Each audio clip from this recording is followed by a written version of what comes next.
Welcome to this edition of the Head to Head Podcast. I'm your host, Cam McKinney, and this is episode number 150 of the podcast. And in this edition of the podcast, I'm talking about the Jets trading their franchise quarterback, Sam Darnold, to the Carolina Panthers. Now, all 3 years Sam Darnold was with the Jets, it was all about the potential. I remember his first year, he was pretty good. We thought he was going to overcome being on the Jets and become an elite quarterback. But this keeps happening to young quarterbacks with the New York Jets. The struggles of the organization fall upon whoever their starting quarterback is at the time. The same thing happened to Mark Sanchez. Early on in his career, Mark Sanchez at best looked like he could be a guy who could be like Joe Flacco, a guy who could win road playoff games. He went to 2 AFC titles and then it all blew up in his face. And I don't necessarily think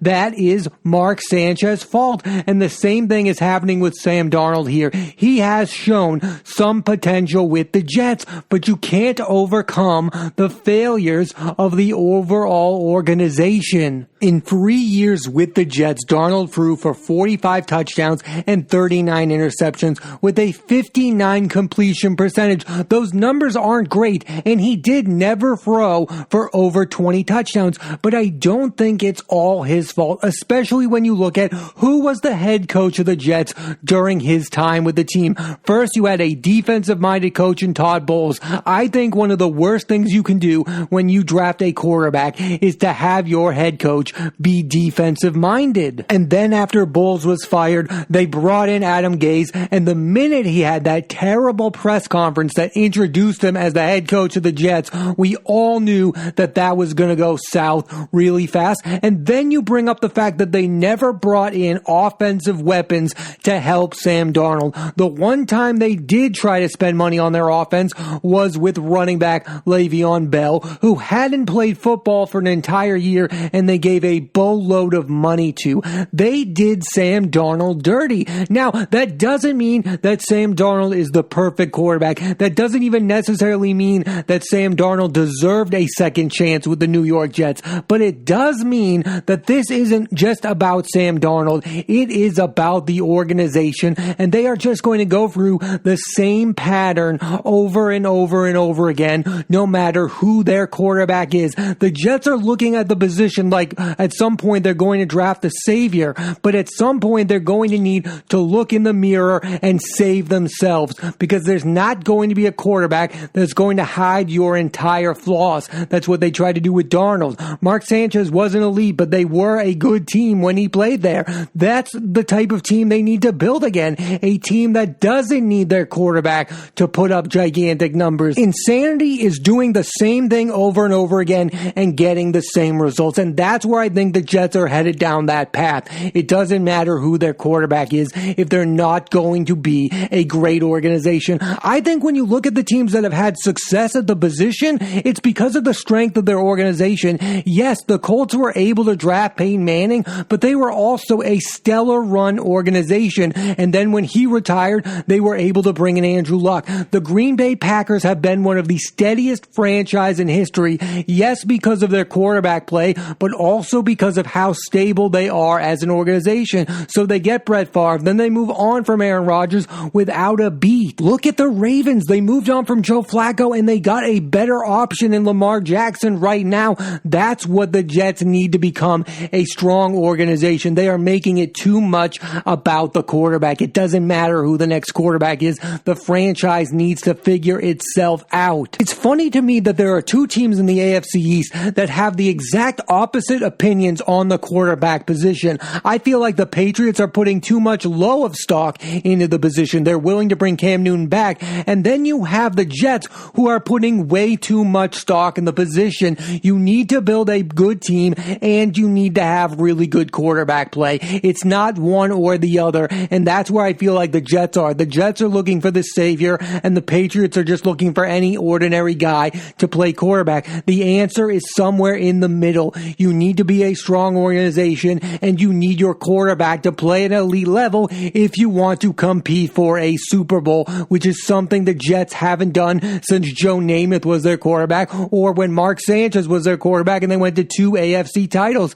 They need elite quarterback play because they haven't gotten it. They've had some nice quarterbacks like Chad Pennington, but they've never had a top 5 quarterback in the modern era. They haven't had a Tom Brady. They haven't had a Peyton Manning. They haven't had a Drew Brees, and they haven't had an Aaron Rodgers. But what I'm saying is, even if they did have one of those guys, it wouldn't have hidden all of their flaws. They have still been a terribly run organization, and they need to fix that. It's not all about the quarterback play. It's about both things. You need to be a stable franchise, and you need to have a good quarterback. I think there is an easy fix for Sam Darnold to finally solve the question of whether or not he is a starting caliber quarterback. To figure this out about your young franchise quarterback, you need to bring in an elite wide receiver. Look at Josh Allen with the Bills. At no point in his first 2 seasons did we look at that guy and think he was a very good quarterback. Then the Bills brought in Stephon Diggs, and he was an MVP candidate. He had his best year by far, and now people are willing to invest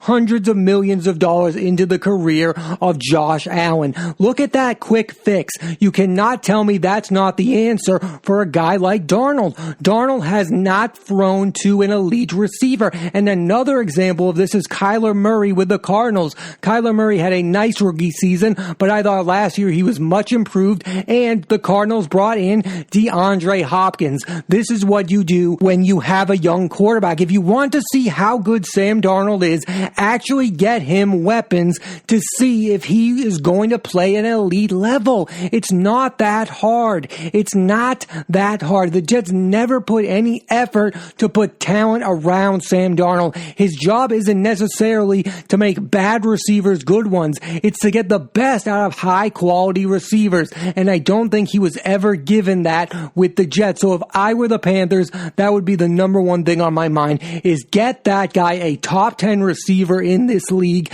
immediately and see what you have in Sam Darnold. I mean, there are some nice receivers on the Panthers. You have former Jet Robbie Anderson, and you have DJ Moore, and presumably he's going to have a healthy Christian McCaffrey who can easily catch 80 balls at the running back position. So the weapons are better in Carolina, but I still feel if you want to know the real answer of whether or not Sam Darnold can play at an elite level, you have to get him an elite pass catcher. You can hide his flaws, and you can make him look like he is a starting caliber quarterback. Just look at Josh Allen and Kyler Murray as recent examples of this. Let's look at this trade from the Panthers' point of view. This is a no-lose situation for the Panthers. If they're right about this trade, then they have the next franchise quarterback. And if they're wrong about it, what really are they losing out on? They were never going to draft the next guy in this draft. And FYI, they were never going to trade for Deshaun Watson, especially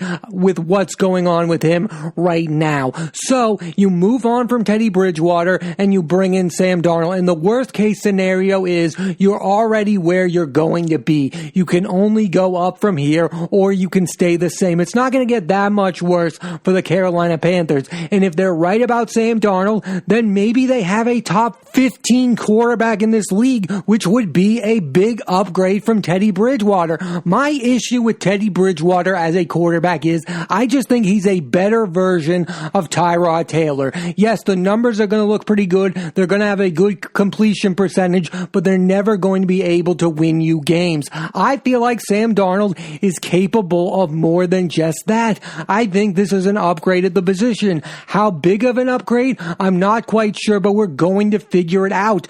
At the very least, Sam Darnold is one of the biggest mysteries in the NFL right now. Nobody knows what he is because he's been on a bad team. There's been nothing around him. He hasn't been healthy all the time. We really don't know the answer to whether or not Sam Darnold is a good quarterback. And at the very least, we're going to solve that problem this season. And for the Panthers, this is a no-lose situation. So what if you missed out on Sam Darnold? If you're that bad, you can draft the next guy next year. But if you're good, then guess what? You struck gold and you have the next guy, because this team needs to find the guy who will be the rightful good replacement to Cam Newton. A guy like Bridgewater can play well on a very good team like the Saints. What did he go, like 5-0 when Drew Brees was injured? But when he's on a team where the talent is not stacked, he's not going to win you games. He's just going to have nice looking numbers because he's going to have a high completion percentage. The Panthers need a franchise quarterback, and maybe Sam Darnold is the answer. And if he's not, what did you really lose out on this trade? Again, because they were never going to be able to get somebody like Deshaun Watson. Why would Watson want to go to the Panthers? There's nothing there for a franchise quarterback like that. So you're going to have to look outside the box. This is better than the Bears getting Andy Dalton. I would rather a team go for it on a guy like Sam Darnold that you don't know if he's elite or not. At least there's a mystery with Sam Darnold. Guys like Mitchell Trubisky, I know what he is. I know what Andy Dalton is. Nobody truly knows what Sam Darnold is. He could have a 30 touchdown season next year, or he could have a 5 touchdown season next year, and I wouldn't be surprised. This could go either way, and the mystery of it kind of makes the Panthers an interesting team to watch. I'm kind of interested in them right now. It brings some intrigue to that team, which they didn't have before, especially when Teddy Bridgewater is their quarterback. I know what Bridgewater is. He's not exciting. At least with Darnold, there's some mystery around him and the team right now. And I definitely want to watch the Panthers and see if they are an improved team or not. Whether Sam Darnold was a first-round draft pick caliber quarterback or not, we're going to find that out. And for that, I think this trade was totally worth it for the Panthers. I understand there are some Jets fans who are mad at the team, but I think this was dysfunctional and I think they needed to move on. Sam Darnold definitely needed a fresh start. He was going to stay mad at that organization no matter what happened. Yes, did they do him wrong? But we all know that it was obvious. I feel like we took this relationship between the player and the team way too seriously. It's not that hard to move on from a guy. The 3 years didn't work out for either side. Sam Darnold deserved a fresh start. It's not like he had that much success with the team. I think I would be more mad if Darnold had 1 year where he was phenomenal and then they moved on from him. Like if he had a 30 touchdown year with the Jets and then the next year he was bad and then they moved on from him, I would be mad about something like that. But what were the Jets supposed to do? What's the best case scenario for the Jets? They're not ready to compete for a Super Bowl right now. You have a really high draft pick. I don't think this is the wrong decision. I just think their viewpoint as an organization is wrong, that they're looking at these quarterbacks as the savior. Sam Darnold was never going to save the Jets. The Jets need to save themselves. It feels like people are more mad at the Jets for moving on from Sam Darnold than they are at the Rams for moving on from Jared Goff. I mean, I look at that move as a little baffling. Jared Goff went to a Super Bowl, and now you're bringing in Matthew Stafford, who, yes, has way better stats than Jared Goff, but has never played on a legitimate contender. On paper, Matthew Stafford is way better than Jared Goff, but Jared Goff might be a better winner. Like, that's a fact. I feel like what the Rams are doing is a bit of a risk because I've seen Jared Goff have a phenomenal year with a guy like Sean McVay. I thought that marriage actually worked. So yes, I was a little surprised that the Rams were that willing to move on from Jared Goff. I know he has a ceiling and I know he's not an elite passer, but guess what? Jared Goff has shown some results. Sam Darnold does not have those same results. He doesn't have a phenomenal season. He has some good moments. Maybe the Jets moved on from him too soon, but I don't think as a fan of the team, you should be that mad at them for moving on from him. I also think, listen, it's not that bad for Darnold. This is the ideal situation. He's leaving a bad situation for probably a better one. This isn't like when the Cardinals ditched Josh Rosen after a year on being with the team. I mean, what the Cardinals did to Josh Rosen was awful. He was sent. He was like banished from the league. Josh Rosen last year was on the Bucs training squad. Think about that. That's a bad situation for a young quarterback. At least in this spot, Sam Darnold is going to be given another opportunity to be a starting quarterback. If you really want to feel bad for someone, feel bad for a guy like Mitchell Trubisky. Mitchell Trubisky was on a bad Bears team. He had some good seasons. He went to the playoffs a couple of times, and now he's the backup for Josh Allen on the Buffalo Bills. That's a guy who's not getting a second chance. So sorry, right now I don't feel that bad for Sam Darnold. You should feel good from Sam Darnold. He's out of a bad situation and he's getting that second chance that not a lot of people get in this league. Jamarcus Russell didn't get a whole lot of second chances after what happened with the Raiders. There are quarterbacks that don't get second chances, and Sam Darnold is one of the lucky ones who is getting a second chance to be a starting quarterback for a team in this league. Like, this isn't the situation with Carson Wentz. Remember, Carson Wentz played like an MVP, and then he had some down years, and then the Eagles moved on from him. But the Colts are making a risk knowing that Carson Wentz has played as a top 5 quarterback. Sam Darnold has never, ever played like a top 5 quarterback in this league, and that's the position he was drafted in. So sorry, while I feel bad for him at some point, he needs to put up those numbers to justify where he was drafted and to justify him being a starting quarterback. I mean, there have been guys that have bounced back from not being great with their first spot. I feel like Alex Smith was better when he left the Niners. He was great with the Chiefs. That's probably the best case scenario for Sam Darnold, is to play like he was supposed to play when he was a Jet with the Panthers. He's not, I guarantee this, if he doesn't play very well with the Panthers, he's not going to get a third chance. This is Sam Darnold's last chance, whether that's fair or not. What the Jets did to him was wrong on some level, but it's not like he was lighting up the league and they weren't putting talent around him. He never really showed that much promise. So while I think this is a big deal, I feel like there are some angry Jets fans out there that are unjustly angry. Just look at it from this standpoint. He is getting a second opportunity. Robert Griffin III, who played outstanding in his rookie season with the Washington football team, guess what? Never really got a second chance to be a starting quarterback in this league. It is a rare thing to see. And while I agree with him getting a second chance, and while I think he will be better than Teddy Bridgewater, I really don't have the facts to back that up. He's still just coasting off of promise.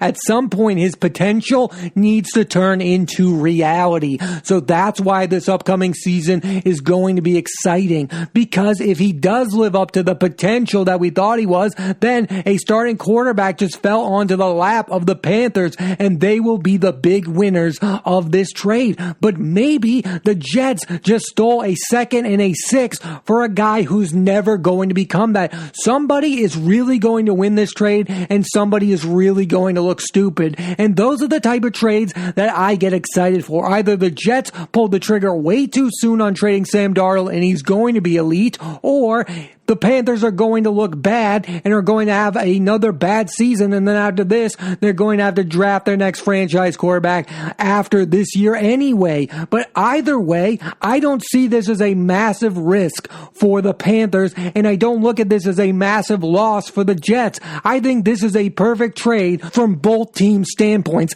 I'll say this about the Jets. It doesn't matter if they draft Josh Wilson or whoever they draft with that pick. What does matter is them becoming a stable organization. And until that happens, it doesn't matter who the quarterback is, they will continue to lose. Take a look at the Dolphins. They drafted Tua and they were able to have success because they become a stable organization. That's what the Jets need to become. They need to become more like the Patriots. They need to become more like the other teams in the AFC East. They need to become more like the Bills. Draft a guy and build a good team around him so you can finally compete for Super Bowls for the first time since the 1960s. It's time for the Jets to turn it around, or they're just going to go through the same thing over and over and over again. I'm hoping Sam Darnold does play an elite level for the Panthers, but I'm just saying it's not a given. He is one of the biggest mysteries in the NFL right now, and that mystery is bringing a lot of intrigue to the Carolina Panthers, which I feel like is much needed for that organization, because before this trade, I wasn't that interested in the Panthers, but now I'm willing to give them a watch because I want to see if Sam Darnold will ever live up to his draft stock. Darnold needs to take advantage of this second chance because, like I said earlier, it's not something that's given to every quarterback in this league. He needs to make the most of it to prove he is a starting caliber quarterback. Thanks for listening to this edition of the Head to Head Podcast. I'm Cam McKinney, and there'll be a new episode of the podcast every Monday on Apple Podcasts and iTunes. So please rate, review, and subscribe.